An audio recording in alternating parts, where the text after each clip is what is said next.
രാഹുലേട്ട, രാഷ്ട്രീയ കേരളം ഏറ്റവും കൂടുതൽ ഉറ്റുനോക്കുന്ന ഒരു സ്ഥാനാർത്ഥി നിർണയമാണ് പാലക്കാടുള്ളത്. ഇപ്പോൾ പാലക്കാട് രാഹുൽ മാങ്കൂട്ടത്തിൽ സ്ഥാനാർത്ഥിയാകുമോ ഇല്ലയോ എന്നുള്ള ചോദ്യത്തിന് ഒരു ഉത്തരം കോൺഗ്രസിന്റെ ഭാഗത്തുനിന്ന് വന്നിരിക്കുകയാണ്. കൃത്യമായി രമേശ് ചെന്നിത്തല പറയുന്ന കാര്യങ്ങളിൽ നമുക്ക് മനസ്സിലാക്കാൻ സാധിക്കുന്നത് കോൺഗ്രസിന്റെ സ്ഥാനാർത്ഥിയായി രാഹുൽ മാങ്കൂട്ടത്തിൽ മത്സരിക്കില്ല എന്നുള്ളത് തന്നെയാണ്. അങ്ങനെയെങ്കിൽ രാഹുൽ സ്വതന്ത്രനായി മത്സരിക്കുമോ എന്നുള്ള ചോദ്യം വളരെ പ്രസക്തമാണ്.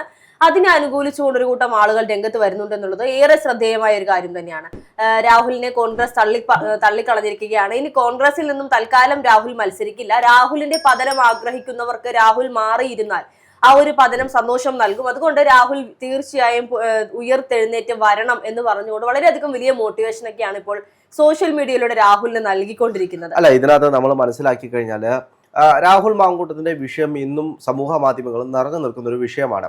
ഇന്ന് കോൺഗ്രസിലെ അംഗത്വം പോലും ഉപേക്ഷിച്ച ഒരാളാണ്, ഉപേക്ഷിച്ചതല്ല പോലും നിഷേധിച്ച ഒരാളാണ് രാഹുൽ മാങ്കൂട്ടം എന്ന് പറയുന്നത്. പക്ഷേ നമ്മൾ ശ്രദ്ധിച്ചു കഴിഞ്ഞാൽ നമുക്ക് മനസ്സിലാവും, കഴിഞ്ഞ ദിവസം രാഹുൽ മാങ്കൂട്ടം 24-ൽ ഒരു ഇന്റർവ്യൂ കൊടുക്കുകയുണ്ടായി. ഹാഷ്മിയാണ് ഇന്റർവ്യൂ എടുത്തത്.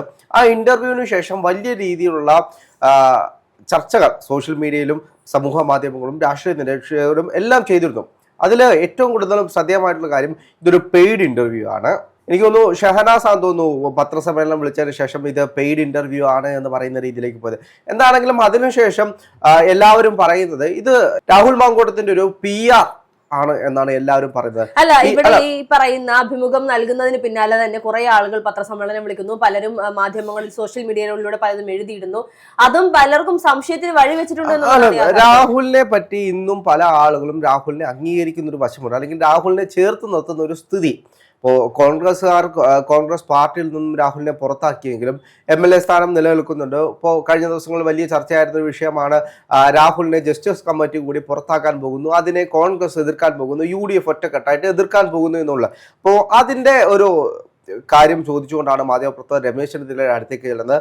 അദ്ദേഹം കൃത്യമായിട്ട് ഉത്തരം പറയുകയാണ്. രാഹുൽ മാങ്കൂട്ടം അടുത്ത തവണ മത്സരിക്കുമോ എന്ന് ചോദിക്കുമ്പോൾ അദ്ദേഹം പറയുന്നത് രാഹുൽ മാങ്കൂട്ടം ഇന്ന് പാർട്ടിയിലുള്ള ഒരാളല്ല, പാർട്ടിയിൽ ഇല്ലാത്ത ഒരാൾ മത്സരിക്കില്ല എന്നുള്ള ഒരു സന്ദേശമാണ് രമേശ് ചെന്നിത്തല കൃത്യമായിട്ട് പറയുന്നത്. ഇപ്പോൾ രാഹുൽ മാങ്കൂട്ടം എന്തായാലും ഈ തെരഞ്ഞെടുപ്പിൽ മത്സരിക്കത്തില്ല എന്നതിൻ്റെ ഒരു ശ്രുതി നമുക്ക് അതിൽ നിന്നെല്ലാം മനസ്സിലാവും. പക്ഷേ സോഷ്യൽ മീഡിയയിൽ ഒരു വിഭാഗം ആളുകൾ പറയുന്നത് രാഹുൽ മാങ്കൂട്ടം മത്സരിക്കണം, ഇത് രാഹുൽ മാങ്കൂട്ടത്തിനെതിരെയുള്ള ഒരു പ്രൊപ്പഗണ്ടയാണ്, ആ പ്രൊപ്പഗണ്ട പൊളിച്ചെഴുതണം എന്നാണ് പറയുന്നത്. തീർച്ചയായിട്ടും ഈ ഒരു ഇന്റർവ്യൂ 24-ന് നൽകിയ ആ ഒരു ഇന്റർവ്യൂയിലൂടെ രാഹുൽ എന്താണ് പ്രതീക്ഷിച്ചത് അത് നടന്നിരിക്കുകയാണ്. കാരണം രാഹുലിനെ എതിർത്തവർ പോലും രാഹുലിനെ അനുകൂലിക്കുന്ന ഒരു സാഹചര്യത്തിലേക്ക് പോയി. പലരും വന്ന് രാഹുലിനെ ന്യായീകരിക്കുന്നതൊക്കെ കേൾക്കുമ്പോൾ നമുക്ക് തന്നെ ചിരി വരും. കാരണം അവർ പറയുന്നത് രാഹുലിന് മാനസികമായ വിഷമമാണ്, അമ്മയിൽ നിന്നും സ്നേഹം കിട്ടാത്തൊരു മകനാണ്, പലരിൽ നിന്നും സ്നേഹം നിഷേധിച്ചത് കൊണ്ടാണ് രാഹുൽ ഇങ്ങനെയൊക്കെ ചെയ്യുന്നത്.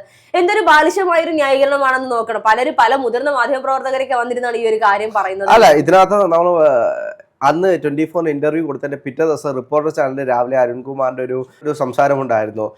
രാഹുൽ മാങ്കൂട്ടം വീണ്ടും PR വർക്കുകൾ കൊടുത്തു തുടങ്ങി, രാഹുൽ മാങ്കൂട്ടം അടുത്ത നിയമസഭാ തെരഞ്ഞെടുപ്പിൽ മത്സരിച്ചേക്കാം, അതിനുള്ള എല്ലാ സൂചനകളും നമുക്ക് ഇതിൽ നിന്നും മനസ്സിലാകുമെന്ന് പറഞ്ഞുകൊണ്ട് അരുൺകുമാർ പറയുന്ന കുറച്ച് ദൃശ്യങ്ങളുണ്ടായിരുന്നു. എന്ത് തന്നെയാണെങ്കിൽ രാഹുൽ മാങ്കൂട്ടം ഇപ്പോഴും അദ്ദേഹത്തിന്റെ ഇന്റർവ്യൂവിൽ തന്നെ പറഞ്ഞിട്ടുണ്ട്, ഞാനൊരു കോൺഗ്രസ്സുകാരനായിട്ട് ജീവിത അവസാനം വരെ തുടരാൻ ആഗ്രഹിക്കുന്ന ഒരാളാണ് എന്ന് രാഹുൽ മാങ്കൂട്ടം പറഞ്ഞു വെക്കുന്നുണ്ട്. അപ്പോൾ എന്ത് തന്നെയാണെങ്കിലും ചിലപ്പോൾ രാഹുൽ മാങ്കൂട്ടം ഈ കേസുകളിൽ നിന്നെല്ലാം ഒരു വിധി വന്നതിന് ശേഷം, ഇന്ന് വന്ന സുപ്രീം കോടതി വിധിയാണെങ്കിൽ പോലും രാഹുലിന് അനുകൂലമായിട്ട് കോടതിയിൽ പറയാൻ കഴിയുന്ന വിധികളാണ്.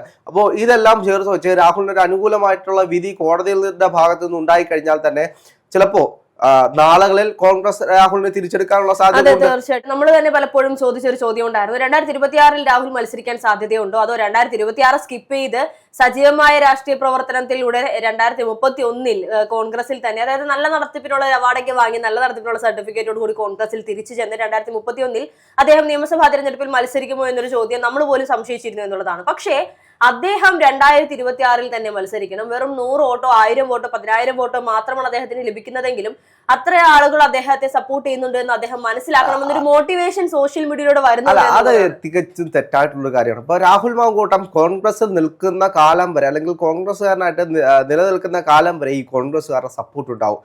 കോൺഗ്രസിനെ വെല്ലുവിളിച്ചു പോയിട്ടുള്ള എത്ര നേതാക്കന്മാരുണ്ട്. ആദ്യ സമയം അവർക്ക് അനുകൂലമായിട്ട് കുറച്ച് പോസ്റ്റൊക്കെ എഴുതുമെങ്കിലും കോൺഗ്രസ് പാർട്ടിയെ വെല്ലുവിളിച്ചുകൊണ്ട് മറ്റൊരു പാർട്ടിയിലേക്ക് പോവുകയാണെങ്കിൽ കോൺഗ്രസ്സുകാർ ഒരിക്കലും സപ്പോർട്ട് ചെയ്യത്തില്ല എന്നൊരു യാഥാർത്ഥ്യമാണ്.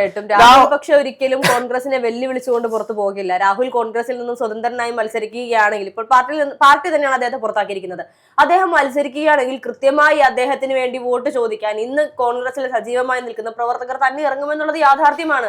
പക്ഷെ അതിനകത്ത് ഒരു വിഷയം എന്ന് പറയുന്നത്, പാർട്ടിയെ പ്രതിരോധത്തിലാക്കുന്ന ആരാണെങ്കിലും അത് പാർട്ടി പ്രവർത്തകർക്ക് ഉള്ളിൽ ഒരു വിഷമം ഉണ്ടാക്കുന്ന ഒരു കാര്യമാണ്. ഇപ്പൊ അത് രാഹുൽ മാങ്കൂട്ടമാണെങ്കിലും ഇനി എത്ര വലിയ രാഷ്ട്രീയ ഇതിൽ നിൽക്കുന്ന ആളുകളാണെങ്കിലും അത് ജനങ്ങൾ അംഗീകരിക്കത്തില്ല എന്നത് യാഥാർത്ഥ്യമാണ്. ഇപ്പോൾ നമുക്കറിയാം, ഒരു പാർട്ടിയെ സംബന്ധിച്ച് വിജയമാണ് എല്ലാത്തിന്റെയും അൾട്ടിമേറ്റ് എന്ന് പറയുന്നത്. ഇപ്പോൾ കോൺഗ്രസ് പാർട്ടി എന്തുകൊണ്ടാണ് രാഹുലിനെ മാറ്റി നിർത്തിയതെന്ന് എല്ലാവർക്കും അറിയാവുന്ന കാര്യമാണ്. പാർട്ടിയുടെ ഒരു പ്രതിച്ഛായ സംരക്ഷിക്കേണ്ടത്, അല്ലെങ്കിൽ പാർട്ടിയുടെ നിലപാട് സംരക്ഷിക്കേണ്ടത് പാർട്ടി തന്നെയാണ്. നാളെ രാഹുലിനെതിരെ അനുകൂലമായിട്ടൊരു തീരുമാനമാണ് കോൺഗ്രസ് പാർട്ടി എടുക്കുന്നതെങ്കിൽ നാളെ ഇത് ചോദ്യങ്ങളാവും. നിങ്ങളുടെ പാർട്ടിയിൽ ഇത്തരത്തിലുള്ള ഒരാളുണ്ടായിട്ട് നിങ്ങൾ എന്താണ് ചെയ്തത് എന്നുള്ള ചോദ്യങ്ങളുണ്ടാവും. അതിലും നല്ലത് കോൺഗ്രസ് ആ സമയം തന്നെ രാഹുലിനെ സസ്പെൻഡ് ചെയ്യുന്നു, രാഹുലിനെ പ്രാഥമിക അംഗത്വത്തിൽ നിന്നും മാറ്റുന്നു, MLA സ്ഥാനം തിരിച്ചു ചോദിച്ചിട്ട്. അത് ജനാധിപത്യ രീതിയിൽ ജനങ്ങൾ കൊടുത്തതായതുകൊണ്ടാണ് തിരിച്ചു ചോദിക്കാത്തത്. ഇപ്പോൾ CPM-നെതിരെ ഇപ്പോൾ സംഭവിച്ചുകൊണ്ടിരിക്കുന്നത് എന്താണ്? CPM വാ പോലും തുറക്കാൻ കഴിയാത്ത രീതിയിൽ MLA മുകേഷ് ആണെങ്കിലും ശശീന്ദ്രൻ മന്ത്രിയാണെങ്കിലും ഇവരെല്ലാം നിയമസഭയിലുണ്ട്.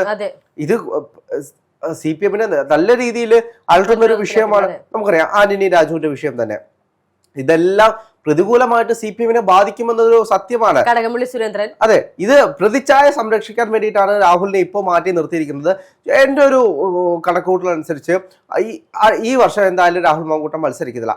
അടുത്തൊരു 5 കൊല്ലത്തിന് ശേഷം വീണ്ടും രാഹുൽ മാങ്കൂട്ടം തിരികെ വരാനുള്ള എല്ലാ സാധ്യതകളും നിലനിൽക്കുന്നുണ്ട്. ഇപ്പോൾ അധികാരം വരികയാണെങ്കിൽ രാഹുൽ മാങ്കൂട്ടത്തിന് തിരിച്ചു വരാനുള്ള എല്ലാ സ്പേസുകളും വരും. പക്ഷേ ചില നേതാക്കന്മാർ അതിന് സമ്മതിക്കത്തില്ല എന്നതിൻ്റെ ഒരു ചില ഭാഗങ്ങൾ നമുക്ക് പലപ്പോഴും മനസ്സിലാവും. അതിന് ഈ പറയുന്ന രാഹുലിനെതിരെ ആദ്യമായി പരാതി വരുമ്പോൾ, അല്ലെങ്കിൽ ഇതിന് ഏറ്റവും കൂടുതൽ ആരോപണങ്ങൾ വരുന്ന സമയത്ത് ഒക്കെ തന്നെയും കോൺഗ്രസിൽ നിന്നും ഒരുപാട് എതിർപ്പ് രാഹുലിന് ഉണ്ടായിരുന്നു എന്നുള്ളത് യാഥാർത്ഥ്യമാണ്. കാരണം രാഹുൽ അയാൾ ചെയ്ത തെറ്റിനാണ് അയാൾ അനുഭവിക്കുന്നതില്ലെന്ന് പറയുന്നില്ല. പക്ഷെ അതേസമയം തന്നെ അദ്ദേഹത്തിന്റെ വളർച്ചയിൽ ഭയപ്പെടുന്ന ഒരു കൂട്ടം ആളുകൾ കോൺഗ്രസിൽ ഉണ്ടായിരുന്നു എന്നുള്ളത് യാഥാർത്ഥ്യമാണ്.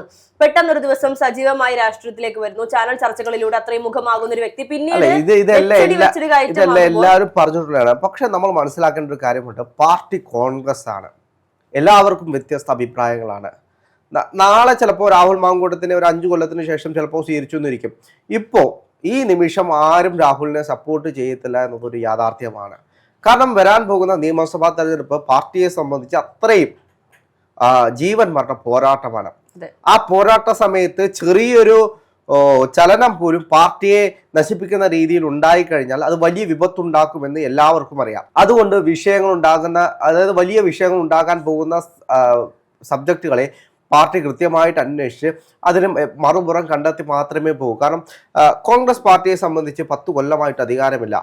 ഇനി വരാൻ പോകുന്ന 5 കൊല്ലം കൂടെ അധികാരമില്ലെങ്കിൽ പാർട്ടി ഇല്ലാതാകും എന്നതൊരു യാഥാർത്ഥ്യമാണ്. ഇപ്പോൾ എനിക്കൊന്നു കാരശ്ശേരി മാഷിന്റെ ആണെന്ന് തോന്നുന്നു ഒരു പ്രസംഗത്തിനിടയിൽ അദ്ദേഹം പറഞ്ഞതാണ്, CPM ഇനി അധികാരത്തിൽ വന്നു കഴിഞ്ഞാൽ CPM എന്ന് പറയുന്ന ഒരു പാർട്ടി ഉണ്ടാകില്ല, കോൺഗ്രസ് ഇനി അധികാരത്തിൽ വന്നില്ലെങ്കിൽ കോൺഗ്രസ് എന്ന് പറയുന്ന ഒരു പാർട്ടിയും ഉണ്ടാകില്ല. അപ്പോൾ അത്തരത്തിലാണ് യഥാർത്ഥത്തിൽ ഇവിടെ സംഭവിച്ചുകൊണ്ടിരിക്കുന്നത്.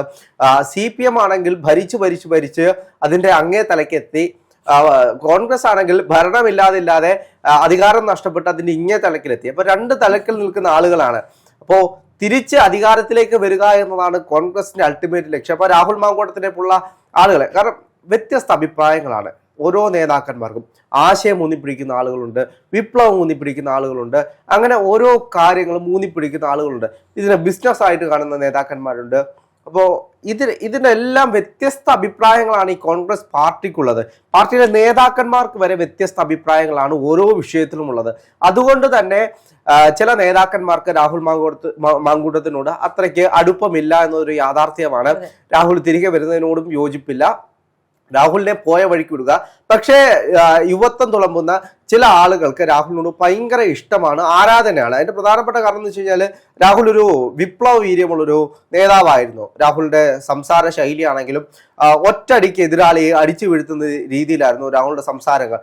ചാനൽ ചർച്ചകളിലാണെങ്കിലും പുറത്താണെങ്കിലും നിയമസഭയിലാണെങ്കിലും സമരങ്ങളുടെ ഇടയിലാണെങ്കിലും ശക്തമായിട്ടുള്ള നിലപാട് രാഹുലിന് ഉണ്ടായിരുന്നു എന്നതുകൊണ്ടാണ് രാഹുലിനെ കൂടുതൽ ആളുകളിലേക്ക് അടുപ്പിച്ചത്. പക്ഷെ അവിടെ പാർട്ടിയെ വെല്ലുവിളിച്ച് മത്സരിക്കാൻ പോവുകയാണെങ്കിൽ ഇതൊന്നും വിലപ്പോകില്ല എന്നതൊരു യാഥാർത്ഥ്യമാണ്. നന്ദി.